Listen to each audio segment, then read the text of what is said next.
You've got big dreams. A life you know you're capable of living. But every morning starts the same way. I'll start today. And somehow, today turns into tomorrow. You say you want success, freedom, impact, but hours disappear scrolling, waiting, procrastinating. You're ambitious in your head, but stuck in your actions. And that doesn't mean you're lazy. It means there's a psychological gap between what you want and what you do. Here's the truth most people never hear. The problem isn't discipline. It isn't motivation. It's how your brain is wired.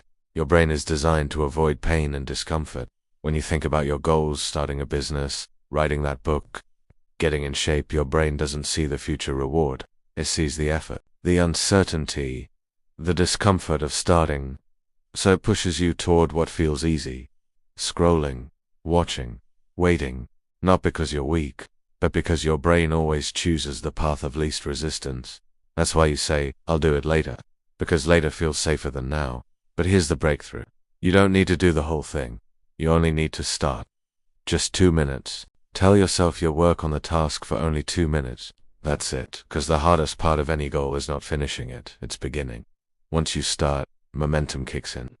Your brain realizes, this isn't as painful as I thought. And suddenly, 2 minutes turns into 10, then 30, then progress. Small starts create momentum. Momentum builds confidence. And confidence creates consistency. That's how real change happens. Big goals don't get achieved through massive effort. They're built through tiny actions, repeated daily. Want to write a book? Write 1 paragraph. Want to get fit? Do 1 push-up? Want to build something meaningful? Take 1 small step today. When you break big goals into tiny pieces, your brain stops resisting. The task no longer feels overwhelming. It feels doable. And here's another key. Stop waiting for motivation. Motivation comes after action, not before. Create routines instead.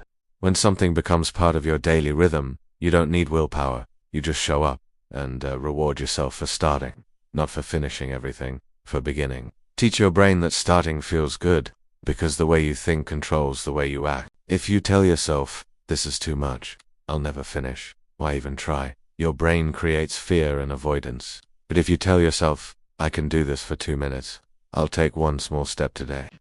Your brain creates confidence, and confidence leads to action. Your thoughts shape your habits, and your habits shape your life. Now think about this. A year from now will arrive, whether you act or not. You can look back wishing you had started, or you can look back proud that you did. You can choose the pain of discipline or the pain of regret. Discipline is uncomfortable, but temporary. Regret lasts forever. You are not lazy, you are untrained at starting. So start small. Start imperfectly. Start today even if you don't feel ready. Because your dreams don't die from lack of talent, they die from lack of action. And the moment your actions catch up to your ambition, everything changes.